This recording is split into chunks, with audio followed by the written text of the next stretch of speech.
प्रदेश को 2047 तक $1 ट्रिलियन की अर्थव्यवस्था बनाने के लिए मिशन मोड पर कार्यरत है। डबल इंजन सरकार भय, भूख, बेरोजगारी को पीछे छोड़ विकसित उत्तर प्रदेश के सपने को साकार कर रही है। करके दिखाए जो डबल इंजन सरकार है वो।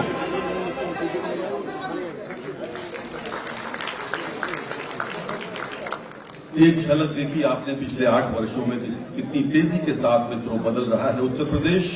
तो देवी और सज्जनों, 2017 में 7वीं पायदान से आज उत्तर प्रदेश को देश की दूसरी सबसे बड़ी अर्थव्यवस्था तक सफलतापूर्वक लाने वाले और बहुत शीघ्र उत्तर प्रदेश को देश की सबसे बड़ी अर्थव्यवस्था बनाने को कृत संकल्पित उत्तर प्रदेश के लोकप्रिय मुख्यमंत्री आदरणीय योगी आदित्यनाथ जी को मैं उनके आशीर्वचन के लिए अत्यंत आदरपूर्वक आमंत्रित करता हूं।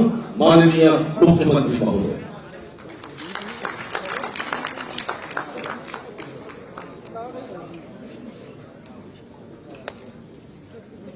मित्रों,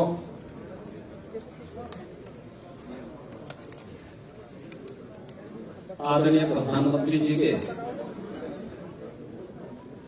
प्रेरणादायी मार्गदर्शन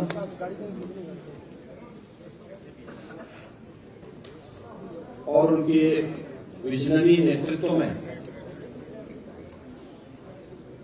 सेवा, सुरक्षा और सुशासन के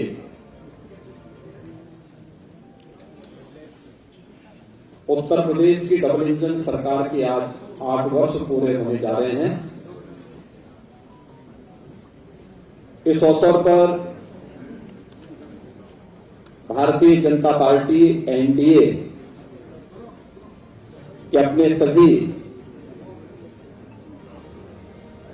सहयोगियों की ओर से मैं आप सबका इस विशेष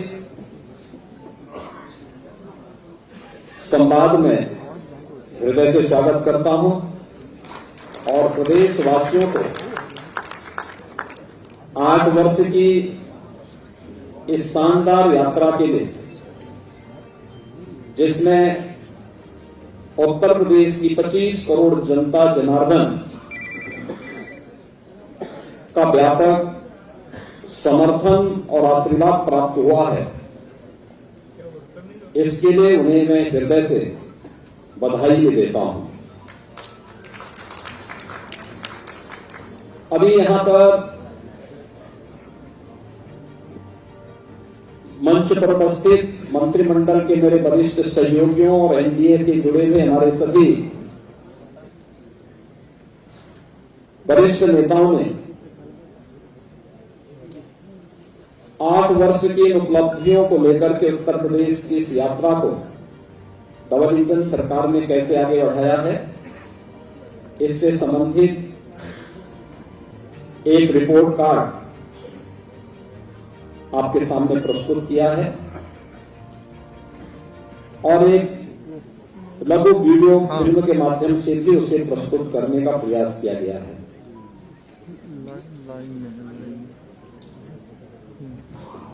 25, 26 और 27 मार्च को प्रत्येक जिला मुख्यालय पर डबल इंजन की सरकार की, केंद्र की सरकार और राज्य की सरकार के द्वारा समग्र विकास के जिन क्षेत्रों में कार्य किया गया है, वो अन्नदाता किसान के उत्थान के लिए हो, युवाओं के रोजगार के लिए हो, मातृशक्ति के स्वावलंबन के लिए हो, हस्तशिल्पी और कारीगरों के उत्थान के लिए हो, बेरोजगारों को रोजगार देने का, इंफ्रास्ट्रक्चर डेवलपमेंट का, परंपरागत उद्यमिता को नए स्किल के साथ आगे बढ़ाने का, इन सभी अलग अलग सेक्टर में क्या क्या कार्य हुए हैं इन 3 दिवसीय विकास उत्सव के माध्यम से जनपद के अंदर उस सभी सेक्टर से जुड़े हुए जो लाभार्थी हैं, जो युवा हैं, जो मातृशक्ति है, जो उद्यमी हैं, इन सभी के सम्मान से संबंधित और विकास की योजनाओं के प्रति जनता जनार्दन की प्रति कृतज्ञता ज्ञापित करने के लिए ये 3 दिवसीय कार्यक्रम कल से प्रत्येक जनपद मुख्यालय में प्रारंभ होने जा रहे हैं। और इसीलिए मैंने आज आवश्यक समझा कि अपने सहयोगियों के साथ हम इस संवाद के माध्यम से आपके सामने 8 वर्षों की इस यात्रा के बारे में बताएं। आप में से ज्यादातर लोग जानते हैं 8 वर्ष पहले उत्तर प्रदेश की स्थिति क्या थी, उत्तर प्रदेश की पहचान क्या थी, उत्तर प्रदेश की अर्थव्यवस्था और उत्तर प्रदेश का इंफ्रास्ट्रक्चर क्या था, ये किसी से छुपा हुआ नहीं है। ये वही उत्तर प्रदेश है जिसके सामने पहचान का संकट था। यह वही उत्तर प्रदेश है जहां पर किसान आत्महत्या करता था, युवा पहचान के लिए मुहताज था,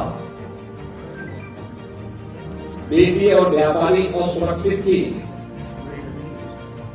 ये वही उत्तर प्रदेश है जिसने दंगों के माध्यम से बिगड़ती हुई अपनी अर्थव्यवस्था को देखा है, झेला है। अराजकता के कांटों को किस हद तक अव्यवस्थित क्या कर दिया गया था, इन सभी बातों को उत्तर प्रदेश ने देखा है, झेला है। लेकिन प्रदेश वही, तंत्र वही,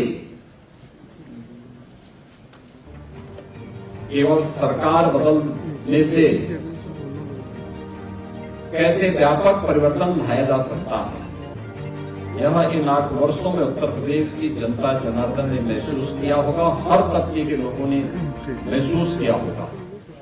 इन 8 वर्षों में जनता जनार्दन के लिए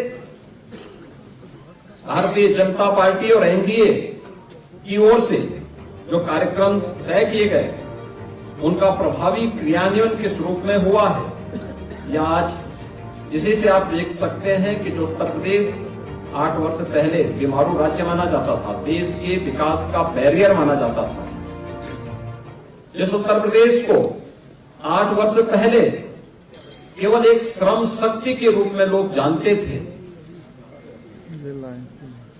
आज वही उत्तर प्रदेश 8 वर्ष बाद देश की अर्थव्यवस्था ग्रोथ इंजन बनकर के उभरा है। आज वही उत्तर प्रदेश 8 वर्ष की इस यात्रा के दौरान देश के अंदर अर्थ पुंज बनकर के उतरा है, अर्थ शक्ति के रूप में उभरा है। आज यही उत्तर प्रदेश प्रत्येक सेक्टर में जो देश के विकास का एक बैरियर माना जाता है, वही उत्तर प्रदेश देश के विकास का ब्रेक थ्रू बनकर के उसको एक नई दिशा देने के लिए हर एक सेक्टर में आगे बढ़ता हुआ दिखाई दे रहा है। खासतौर पर अगर मैं एग्रीकल्चर सेक्टर की ही बात करूं, 2017 के पहले उत्तर प्रदेश के अंदर ये क्षेत्र पूरी तरह उपेक्षित। हम लोगों ने हमेशा इस बात को माना है कि विकास की जो ये अवधारणा है, हमें पहले अपने उन सेक्टर को चिन्हित करना पड़ेगा जिसमें हमारे लिए सबसे आसान और सबसे महत्वपूर्ण संभावना है।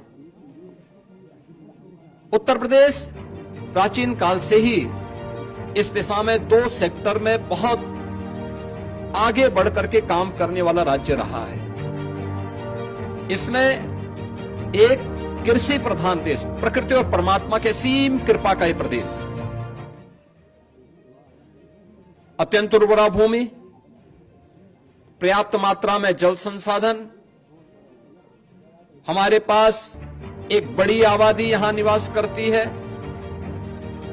इन सबको उचित और व्यवस्थित नियोजित करके हम देश के लिए खाद्यान्न उत्पादन का एक बास्केट बन करके उभर सकते थे। तकनीक का उपयोग करके किसानों की आमदनी को कई गुना आगे बढ़ा सकते थे। लेकिन 17 के पहले उत्तर प्रदेश का किसान आत्महत्या कर रहा था। 17 के पहले उत्तर प्रदेश के अंदर कृषि सेक्टर में एक वीरानी छाई हुई थी। लेकिन इन 2017 के बाद ये डबल इंजन की सरकार ने जो व्यापक परिवर्तन किए हैं वह हम सबके सामने है। आपने देखा होगा जो कृषि की दर थी उत्तर प्रदेश में वह 2016-17 तक केवल 5% के आसपास थी। आज बढ़कर के 13.5% से अधिक हुई है।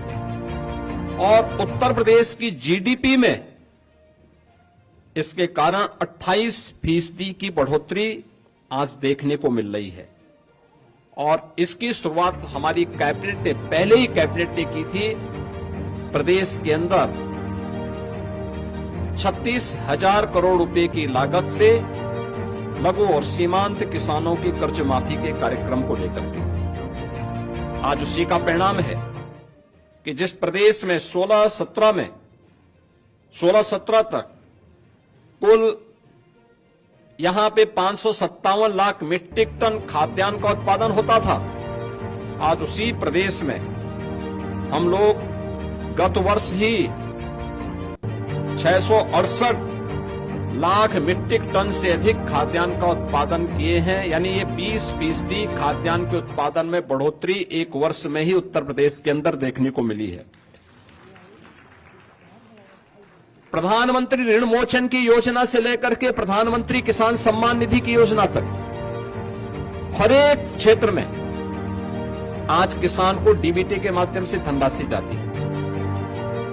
देश में आज के दिन पर प्रधानमंत्री किसान सम्मान निधि में 2,61,000 से अधिक किसानों को 80,000 करोड़ रुपए से अधिक की धनराशि डीबीटी के माध्यम से उनके खातों में गई है। प्रदेश के अंदर सिंचाई की क्षमता में व्यापक बढ़ोतरी हुई है। ये वही प्रदेश है वर्षों से जहां पर सिंचाई की परियोजनाएं लंबित पड़ी हुई थी। अर्जुन सहायक हो, बाण सागर हो, सरयू नहर राष्ट्रीय परियोजना हो, 40 वर्षों से योजनाएं लंबित पड़ी हुई थी। इस दौरान इन 8 वर्ष के अंदर प्रदेश सरकार ने, डबल इंजन की सरकार ने प्रधानमंत्री कृषि सिंचाई योजना का सहयोग लेकर के इन सभी परियोजनाओं को पूर्ण किया। लगभग 23 लाख हेक्टेयर के अतिरिक्त सिंचाई की सुविधा उत्तर प्रदेश के अन्नदाता किसानों को दी। प्रदेश के अंदर कृषि विज्ञान केंद्र स्थापित कराए। प्रदेश के अंदर कृषि विश्वविद्यालयों का उन्नयन किया। एक नए कृषि विश्वविद्यालय की स्थापना के लिए और 20 नए कृषि विज्ञान केंद्रों को सेंटर ऑफ एक्सीलेंस स्थापित करने की दिशा में कार्य प्रारंभ किए। टेक्नोलॉजी मिली, अच्छे बीज मिले। परिणाम क्या हुआ? धान में, गेहूं में, दलहन में, तिलहन में, श्रीअन्न में, हर एक सेक्टर में उत्तर प्रदेश एक नई स्पीड के साथ आगे बढ़ता हुआ दिखाई दिया। इसकी झलक मैं इसी बात से आपको देता हूं कि उत्तर प्रदेश में 2017 के पहले जो चीनी उद्योग लगभग बंदी के कगार पर था, अनुमान करिए व्यापक आंदोलन चलते थे, किसान अपने खेतों में आग लगाता था। वर्षों तक जब 2017 में हम लोग आए थे तो 2008-9 से लेकर के 2017 तक गन्ना किसानों का गन्ना मूल्य का हजारों करोड़ रुपया बकाया था चीनी मिलों पर। सरकारें चीनी मिलों को औने पौने दाम पे बिक रही थी। आज भी माननीय उच्चतम न्यायालय में मामला चल रहा है। लेकिन हमारी सरकार आई, हमने एक भी चीनी मिल को बंद नहीं किया। बंद चीनी मिलों को रिवाइव किया।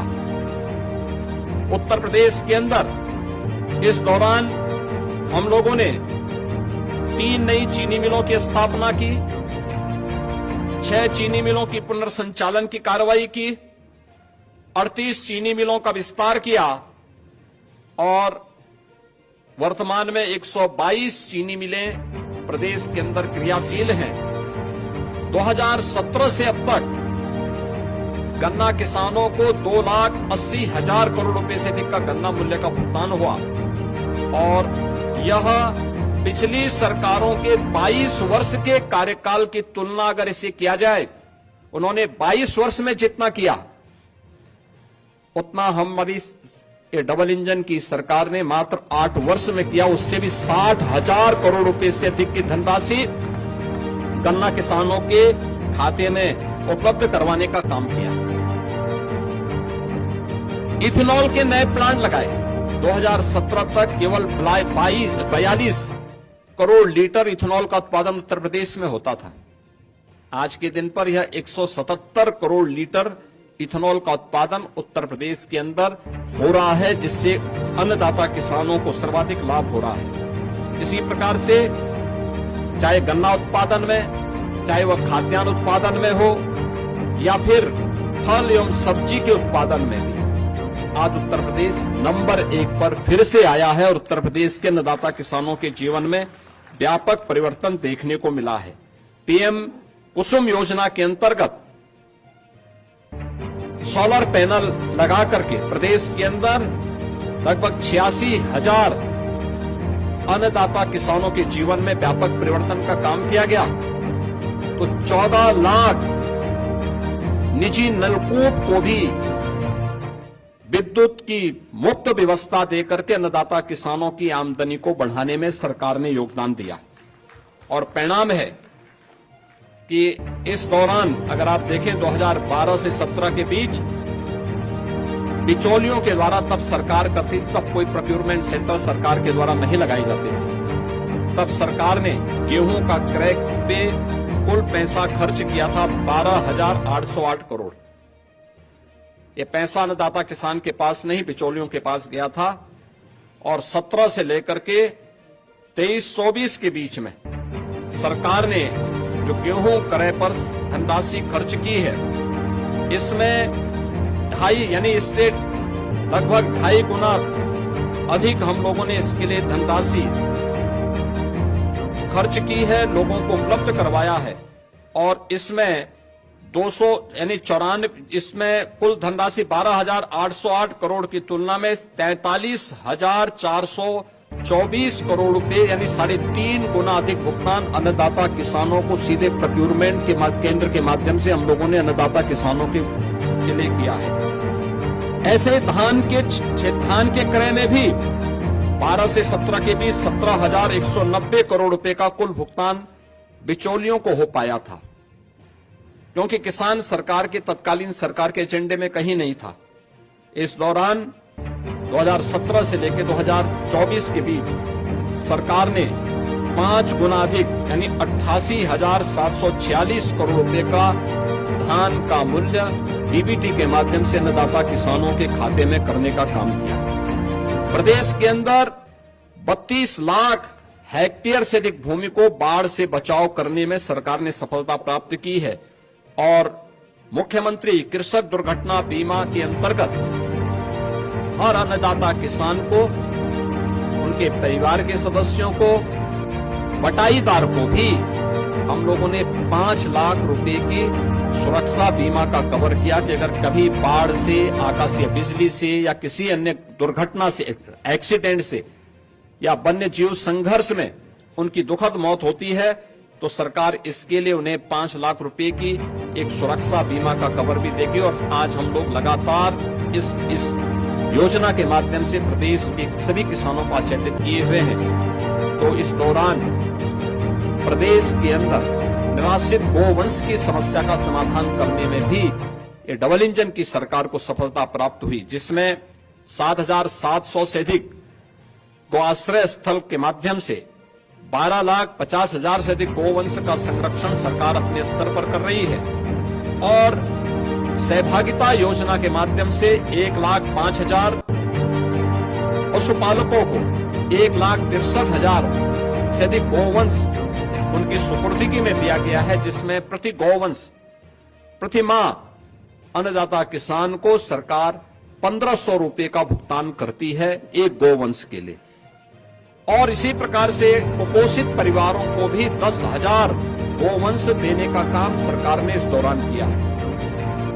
उन्हें भी राशि हम उपलब्ध करवाते हैं। मित्रों, 2017 के पहले प्रदेश की कानून व्यवस्था की स्थिति आप सबके सामने है। हर व्यक्ति जानता है, हर दूसरे तीसरे दिन एक दंगा होता था, न बेटी सुरक्षित थी, न व्यापारी सुरक्षित था। प्रदेश के बारे में लोगों की परसेप्शन का अंदाजा इसी से लगाया जा सकता था कि हमारा युवा अपनी पहचान के लिए मोहताज होता था। आज कानून व्यवस्था में उत्तर प्रदेश ने एक लंबी छलांग लगाई है और महाकुंभ प्रयागराज इसका उदाहरण है।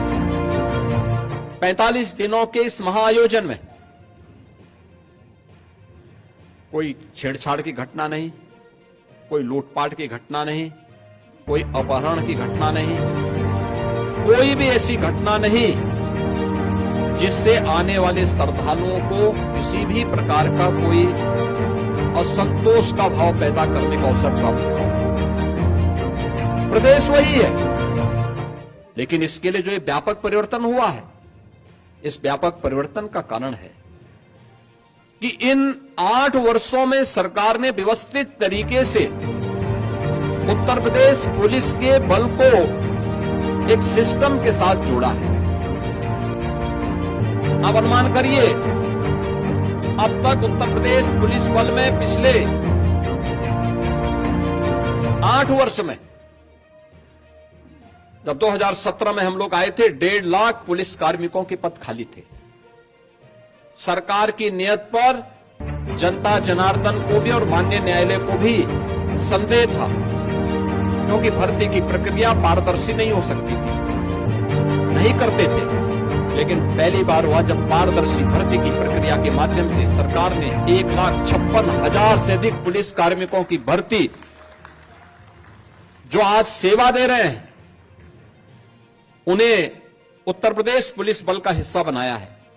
और अभी हाल ही में 60,200 से अधिक पुलिस कार्मिकों की नई भर्ती भी संपन्न की है, जिन्हें कुछ ही दिनों के अंदर ट्रेनिंग की प्रक्रिया के साथ जुड़ने का अवसर प्राप्त होगा। यानी आप अनुमान कर सकते हैं कि 2,16,000 से अधिक केवल पुलिस कार्मिक अकेले उत्तर प्रदेश पुलिस बल में भर्ती हुए हैं। और ये भर्ती की प्रक्रिया के साथ साथ उत्तर प्रदेश में जब 17 में हम लोग आए थे, 10 जनपद ऐसे थे जहां कोई पुलिस लाइन नहीं थी। पुलिस के बैरक की स्थिति आप देख सकते थे, सब टूटे फूटे थे, कोई व्यवस्था उनके लिए नहीं थी। ट्रेनिंग मात्र 6,000 पुलिस कार्मिकों की ट्रेनिंग की क्षमता थी। आज उनके इंफ्रास्ट्रक्चर को बढ़ाया गया। सभी 10 जनपद जहां पे कोई पुलिस लाइन नहीं थी, या तो पुलिस लाइन का निर्माण पूरा किया गया, बल्कि पुलिस कुछ जगह निर्माण का कार्य पूरा किया या निर्माणाधीन है। हर जनपद में, हर थाने में पुलिस की अवस्थापना सुविधाओं के लिए बैरक का निर्माण किया गया। पुलिस की ट्रेनिंग क्षमता को कई गुना बढ़ाया गया। जिस प्रदेश में मात्र 6,000 पुलिस कार्मिकों की ट्रेनिंग हो सकती थी, पहली बार होगा, और उत्तर प्रदेश देश का पहला राज्य होगा तो 60,244 पुलिस कार्मिकों की एक साथ ट्रेनिंग कराने जा रहा है। एक साथ ट्रेनिंग कराने जा रहा है, और ये प्रदेश के अंदर ही ट्रेनिंग होने जा रही है। ऐसा भी नहीं कि हम कहीं दूसरे राज्यों में या कहीं अन्य जगह भेज रहे हैं। ये अपने आप में उत्तर प्रदेश सरकार के द्वारा उठाए गए उन कदमों का परिणाम है, जो पिछले कुछ समय के अंदर हम लोगों को देखने को मिला है। और परिणाम आपके सामने है। एनसीआरबी की जो रिपोर्ट है, कितना परिवर्तन आया है, ये आप सबके सामने है। पिछली सरकारों ने दंगाइयों के काल के रूप में जाने जाने वाली पीएससी की 54 कंपनियों को समाप्त कर दिया। यानी उन्होंने एक व्यवस्था, एक साजिश की थी कि जब यहां पे पीएससी ही नहीं रहेगी, तो फिर इसके बाद दंगाइयों को खुली छूट मिल जाएगी। हमारी सरकार आई, हमने इन सभी कंपनियों को फिर से बहाल किया, बल्कि महिला बटालियन की 3 महिला नई बटालियन भी गठित की। प्रदेश के अंदर अन्य महत्वपूर्ण स्थलों पर भी 5 नई पीएसी की बटालियन के गठन की प्रक्रिया को आगे बढ़ाया। एयरपोर्ट, मेट्रो की सुरक्षा के लिए, अन्य महत्वपूर्ण संस्थानों की सुरक्षा के लिए स्पेशल सिक्योरिटी फोर्स का भी गठन किया और उसकी 6 वाहिनियां गठित की। प्रदेश के अंदर सभी जनपदों में साइबर थानों की स्थापना की गई। हर थाने में एक साइबर सेल हेल्प डेस्क की व्यवस्था की गई। और आज प्रदेश के अंदर जो हमारी PRB 112 है, इसके रिस्पांस टाइम को 2017 के पहले इसका रिस्पांस टाइम 25 मिनट 42 सेकंड होता था, आज यह 7 मिनट 24 सेकंड का मात्र रह गया है। यानी आम जनता को कितनी जल्दी न्याय मिल सकता है, उस तक पुलिस का रिस्पांस कितनी फास्ट होगी, इसी से आप अंदाजा लगा सकते हैं। और प्रदेश के अंदर गृह विभाग, नगर विकास विभाग और जन सामान्य की मदद से 11 लाख से अधिक सीसीटीवी कैमरे भी लगाए गए। 11 लाख, यानी तो माननीय उच्चतम न्यायालय ने निर्भया कांड के बाद देश के अंदर एक व्यवस्था दी थी कि सेफ सिटी की परिकल्पना कैसे साकार होगी। सीसीटीवी कैमरे के माध्यम से उसे आच्छादित करने में उत्तर प्रदेश देश का पहला राज्य है जिसने अपने सभी 17 म्युनिसिपल